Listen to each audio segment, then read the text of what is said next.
ओम शांति 25/5/2025 प्रातः मुरली। ओम शांति अव्यक्त बाप दादा। ओम शांति मीठे बाप दादा। रिवाइज मुरली 4/9/2005 मधुबन। मुरली टाइटल शिक्षा के साथ क्षमा और रहम को अपना लो। दुआएं दो दुआएं ले, शिक्षा के साथ क्षमा और रहम को अपना लो। दुआएं दो दुआएं लो, तो आपका घर आश्रम बन जाएगा। आज बाप दादा सर्व बच्चों के मस्तक में प्योरिटी की रेखाएं देख रहे हैं, क्योंकि ब्राह्मण जीवन का फाउंडेशन ही है पवित्रता। पवित्रता की रेखाएं कौन सी है जानते हो? पवित्र सर्व को प्रिय है। पवित्रता सुख शांति प्रेम आनंद की जननी है। पवित्रता मानव का सच्चा श्रृंगार है। पवित्रता नहीं तो मानव जीवन का मूल्य नहीं। जैसे देखते हो देवताएं पवित्र है, इसलिए ही माननीय और पूजनीय है। पवित्रता नहीं तो मानव जीवन को आजकल देख रहे हो ना। बाप दादा ने आप सभी बच्चों को ब्राह्मण जन्म का वरदान यही दिया है, पवित्र भव योगी भव। जिस आत्मा में पवित्रता है उसकी चाल चलन चेहरा चमकता है। इसलिए पवित्रता ही जीवन को श्रेष्ठ बनाने वाली है। वास्तव में आप सब बच्चों का आदि स्वरूप ही पवित्रता है, अनादि स्वरूप भी पवित्रता है। ऐसी पवित्र आत्माओं की विशेषताएं उनके जीवन में सदा पवित्रता की पर्सनैलिटी दिखाई देती है। पवित्रता की रियलिटी, पवित्रता की रॉयल्टी चेहरे और चाल में दिखाई देती है। यह रेखाएं जीवन का श्रृंगार है, रियलिटी है। मैं अनादि आदि स्वरूप इस स्मृति से समर्थ बन जाता है। रियलिटी है, मैं अनादि आदि स्वरूप इस स्मृति से समर्थ बन जाता है। रियलिटी है, स्वयं भी सम्मान में और हर एक को सम्मान देकर चलने वाला। सम्मान में और हर एक को सम्मान देकर चलने वाला पर्सनैलिटी है। सदा संतुष्टता और प्रसन्नता, स्वयं भी संतुष्ट और अन्य को भी संतुष्ट करने वाले। पवित्रता से प्राप्तियां भी बहुत है। बाप दादा ने आप सभी बच्चों को क्या क्या प्राप्ति कराई है वह जानते हो ना। कितने खजानों से भरपूर किया है। अगर प्राप्तियों को स्मृति में रखें तो भरपूर हो जाएं। सबसे पहला खजाना दिया ज्ञान का खजाना, तो प्राप्ति को देखेंगे। पहला ज्ञान का खजाना, इससे जीवन में रहते दुख शांति से मुक्त हो जाते हैं। ज्ञान, कुछ हुआ, कुछ जीवन में आया तो मेरा ही कर्मिक अकाउंट है, तो मुक्त हो जाते हैं। ये ड्रामा है, ये रिपीट होता है, ये ड्रामा है, तो ऐसे हम दुख शांति से मुक्त हो जाते हैं। व्यर्थ संकल्प, नेगेटिव संकल्प, विकल्प विक्रम से मुक्त हो जाते हैं। अगर कोई भी व्यर्थ संकल्प व विकल्प आता भी है तो ज्ञान के बल से विजयी बन जाते हैं।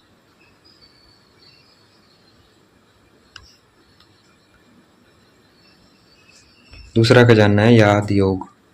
योग याद बाबा की, जिससे शक्तियों की प्राप्ति होती है और शक्तियों के आधार से सर्व समस्याओं को, सर्व विघ्नों को सहज पार कर लेते हैं।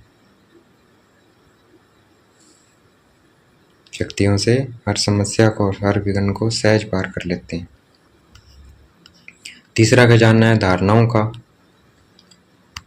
तीसरा खजाना है धारणाओं का, जिससे सर्व गुणों की प्राप्ति होती है। और चौथा खजाना है सेवा का, जिसे सेवा करने से, जिसकी सेवा करते हो उसकी दुआएं मिलती है, खुशी प्राप्त होती है। इतने खजाने बाप द्वारा सभी बच्चों को प्राप्त होते हैं। बाप सभी को एक जैसे ही खजाने देते हैं, कोई को कम कोई को ज़्यादा नहीं देते हैं, लेकिन लेने वालों में फ़र्क हो जाता है। कोई बच्चे तो खजाने को प्राप्त कर खाते पीते मौज करते हैं और फिर मौज में ख़त्म कर देते हैं, और कोई बच्चे खाते पीते मौज करते जमा भी करते हैं, और कोई बच्चे कार्य में भी लगाते हैं लेकिन बढ़ाते जाते हैं। बढ़ाने की चाबी है खजाने को सबके प्रति और दूसरों के प्रति यूज़ करना। जो यूज़ करता है वह बढ़ाता है। तो अपने आप से पूछो कि यह विशेष खजाने जमा है क्या कहेंगे? हाँ या थोड़ा थोड़ा? जिसके पास ये खजाने जमा है वह सदा भरपूर रहता है। देखो कोई भी चीज़ भरपूर रहती है ना तो हलचल नहीं होती है, अगर भरपूर नहीं होती है तो हलचल होती है, हिलती है। कोई भी चीज़ को अगर पूरी रीति से भर नहीं दो तो वह हिलती है, तो यहाँ भी अगर सर्व खजानों से भरपूर नहीं है तो हलचल होती है। सदा यह नशा रहे कि बाप के खजाने मेरा जन्मसिद्ध अधिकार है। बाप ने दिया है, आपने लिया, तो सब खजाने किसके हुए? आपके हो गए ना। तो जिसके पास खजाने हैं वह कितना नशे में रहता है। जैसे छोटा सा राजा का लड़का राजकुमार होता है, पता भी नहीं होता है कि बाप के पास क्या क्या खजाना है, लेकिन नशा रहता है कि बाप के खजाने मेरे खजाने हैं, और खजाने की खुशी में रहता है।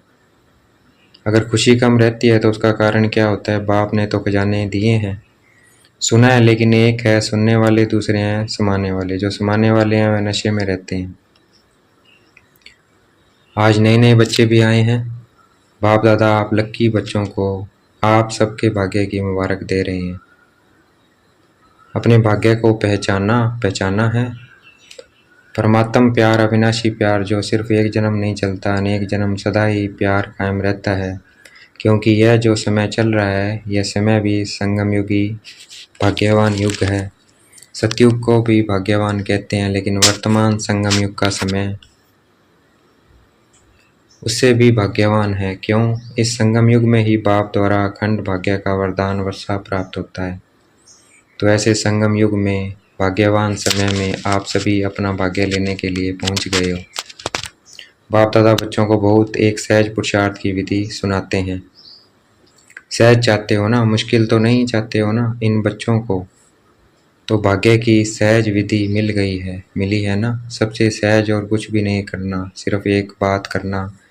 एक बात तो कर सकते हो ना, हाँ करो या ना करो। कहो हाँ जी तो सबसे सहज विधि है। अमृत वेले से लेकर सबको जो भी मिले उससे दुआएं लो और दुआएं दो।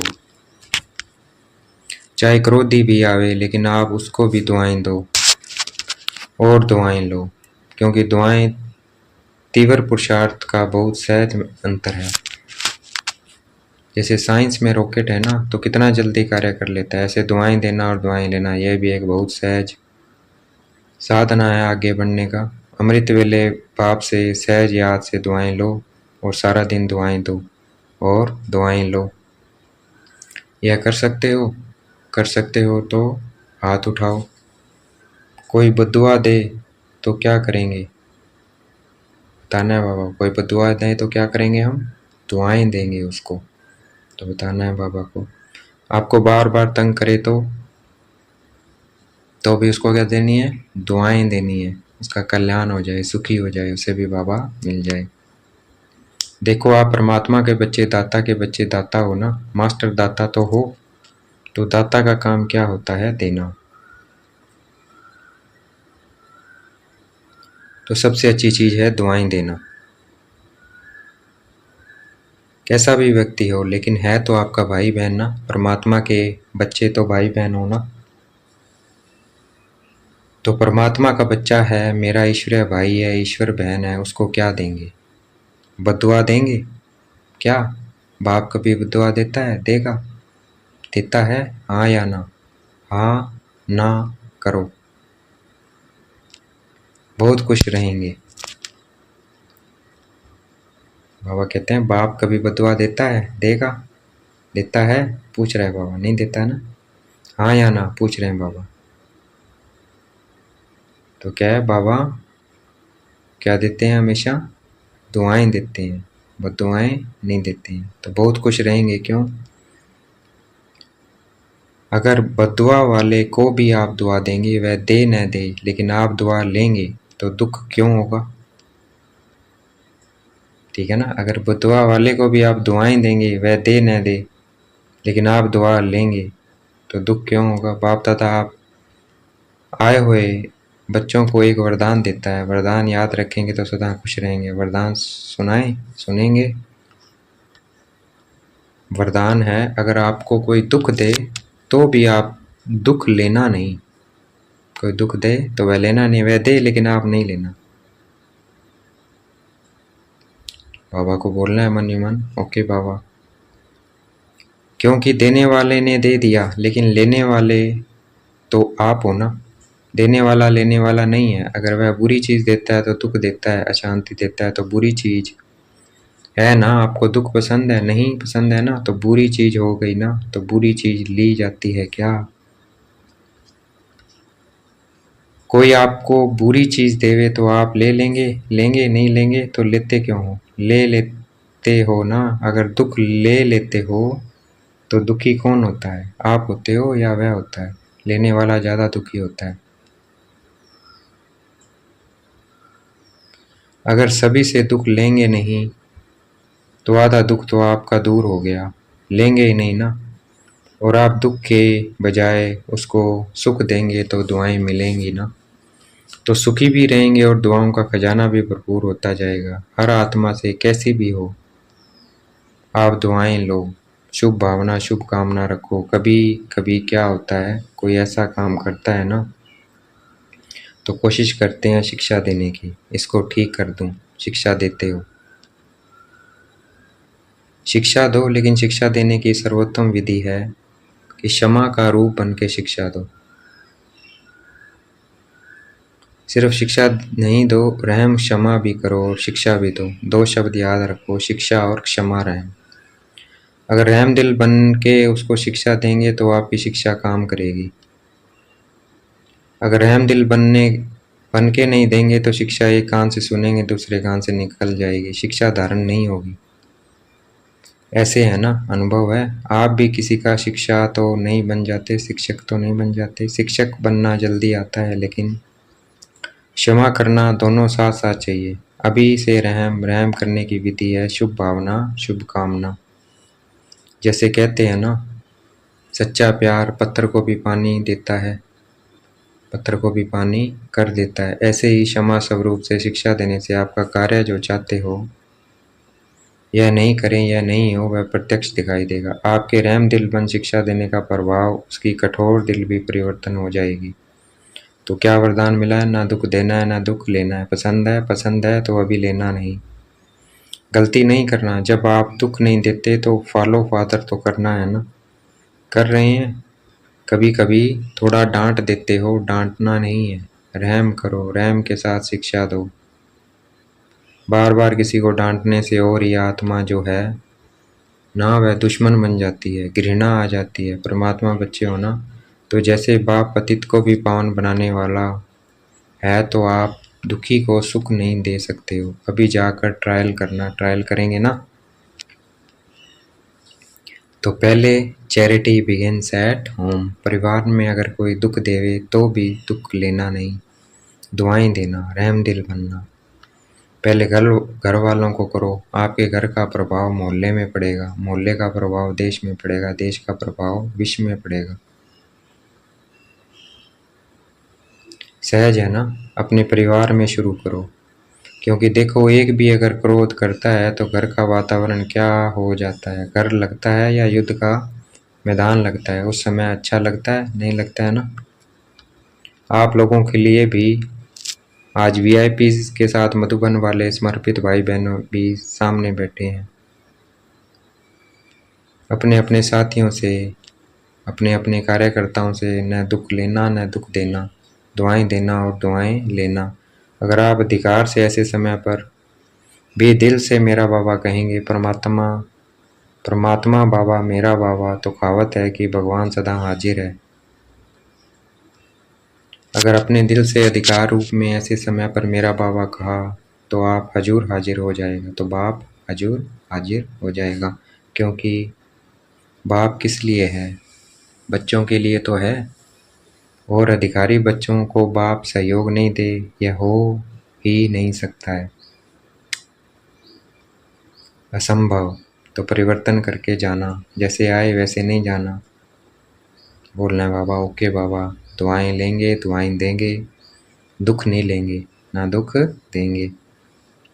परिवर्तन करके ही जाना है, क्योंकि देखो इतना खर्चा करके आए हो, टिकट तो लगी है ना, खर्चा भी किया, समय भी दिया, तो उसकी वैल्यू तो रखेंगे ना। तो वैल्यू है सब परिवर्तन से पहले घर का परिवर्तन, फिर विश्व का, देश का परिवर्तन। आपका घर आश्रम बन जाए, घर नहीं आश्रम। वैसे शास्त्र भी कहते हैं गृहस्थ आश्रम, लेकिन आज आश्रम नहीं है। आश्रम अलग है, घर अलग है। तो घर को आश्रम बनाना है, दुआएं देना और लेना, यह आश्रम का कार्य है। आपका घर मंदिर बन जाएगा।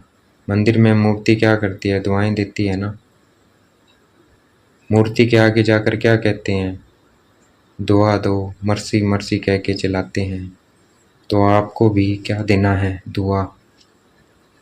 ईश्वर प्यार दो, आत्मिक प्यार, शरीर का प्यार नहीं, आत्मिक प्यार।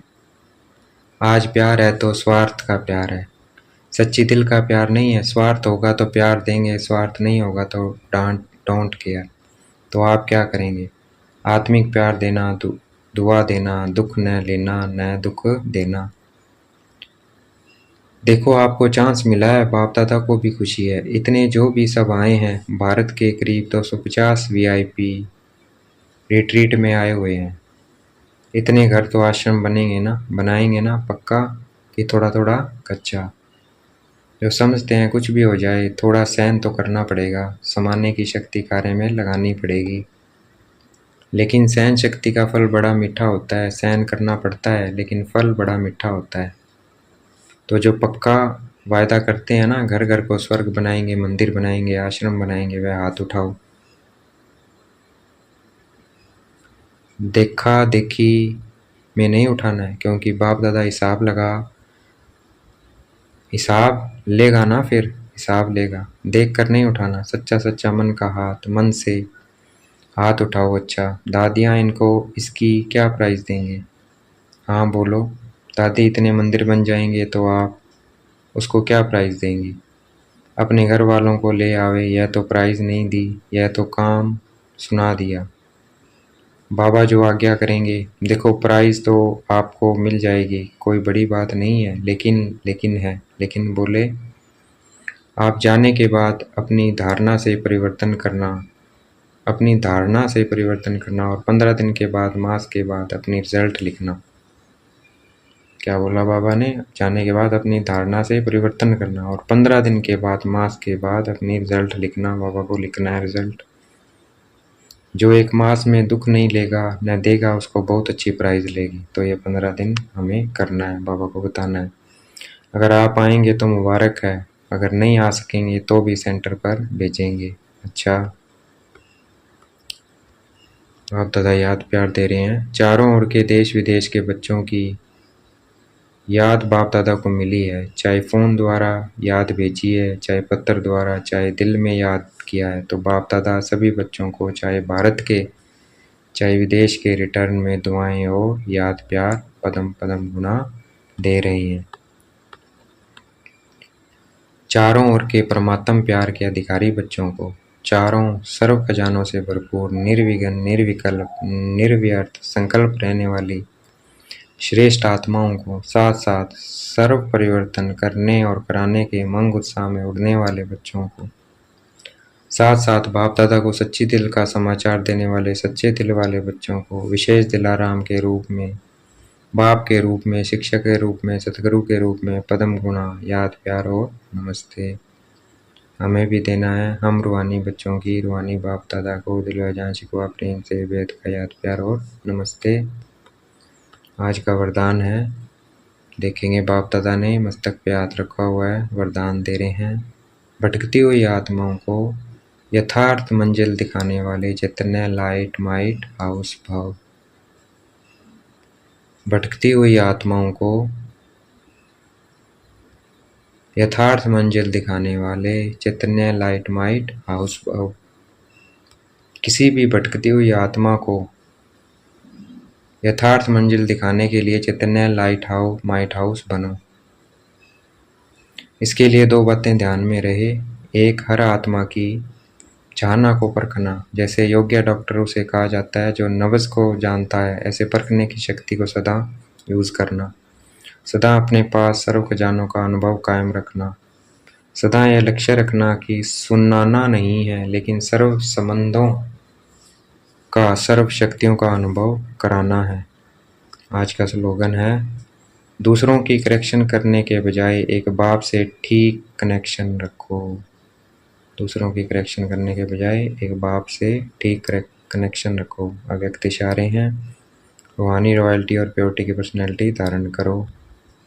अपनी निजी स्वरूप व वरदानी स्वरूप सदा स्मृति में रहे तो अपवित्रता और विस्मृति का नाम निशान समाप्त हो जाएगा।